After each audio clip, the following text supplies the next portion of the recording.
Satyanarayana TV5 తో మాట్లాడదలుచుకోలేదు. ఎందుకంటే close friend ఉండే, నా కొడుకు మాదిరి ఉండే బాధ పెట్టిండు.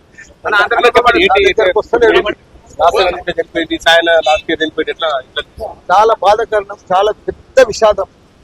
మాకు బీఆర్ఎస్ పార్టీకి తీరని లోటు. అసలు ఎవ్వరు కూడా ఆ లోటు భర్తీ చేయలేరు. ఎందుకంటే ఆరు సార్లు ఎమ్మెల్యే అయి మా కంటోన్మెంట్ అన్ని రకాలు కూడా అభివృద్ధి చేసిండు. వినలేని విధంగా కంటోన్మెంట్లో అన్ని రకాలు కూడా అభివృద్ధి చేసిండు. ఆయన కూడా లాస్ట్ ఇయర్ 19th చనిపోయాడు. మన 19th 1 year నేను కూడా వచ్చిపోయినా. లాస్ట్ మన ఎమ్మెల్యే లసతోటి ఆ రోజే లాస్ట్ మాట్లాడిన అమ్మాయితోటి.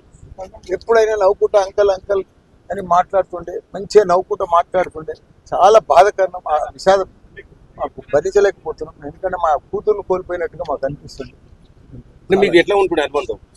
చాలా బాగుంటుండే కదా, నవ్వుకుంటూ మాట్లాడుతుండే. అమ్మా ఎప్పుడైనా కానీ అంకల్ అని మంచిగా చెప్తుండే. ప్రతి ప్రోగ్రామ్ కూడా మంచిగా చేస్తుండే, మంచిగా షార్ప్గా చేస్తుండే పని. అంటే మంచి భవిష్యత్తు ఉన్న అమ్మాయి చనిపోవడం, చిన్న ఏజ్లా పెద్ద భవిష్యత్తు ఉన్న ఫ్యూచర్ మంచిగా ఉండే అమ్మాయి 26 ఏళ్ళకే ఎమ్మెల్యే అయింది. 2.5 months ఉంది. అది ఎక్కువ దినాలు నిలవదు. అదే బాధకరం.